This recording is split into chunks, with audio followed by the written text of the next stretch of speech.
વાંસદા તાલુકા પંચાયતમાં ભાજપ હાલ સત્તા પર છે ત્યારે વાંસદા તાલુકા પંચાયતમાં મોટા પાયે અધિકારીઓ અને પદાધિકારીઓ દ્વારા 25% જેટલી ટકાવારી લેતા હોવાથી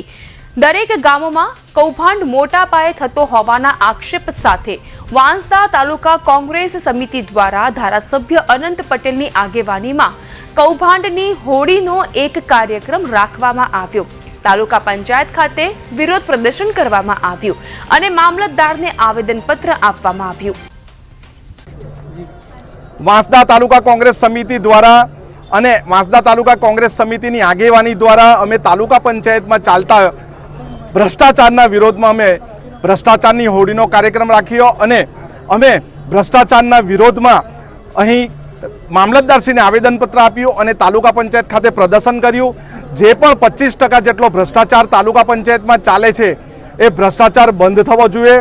વિકાસલક્ષી કામો સારા થવા જોઈએ,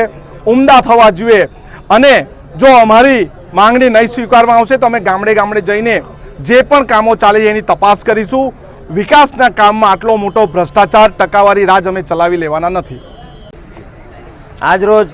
જે તાલુકા પંચાયતની ટકાવારી વિરુદ્ધ અનંતભાઈ ધારાસભ્યના નેજા હેઠળ જે રેલી કાઢવામાં આવી અને મામલતદાર સાહેબને આવેદનપત્ર આપવામાં આવ્યું છે, જેમાં તમામ સરપંચો, તાલુકા પંચાયતના સદસ્યો, ગામજનો તમામે સાથ સહકાર આપ્યો છે અને ટૂંક સમયમાં જો આનો કંઈ યોગ્ય નિકાલ ના આવે તો અમે તાલુકા પંચાયતની બહાર ધરણા પ્રદર્શન પણ કરીશું।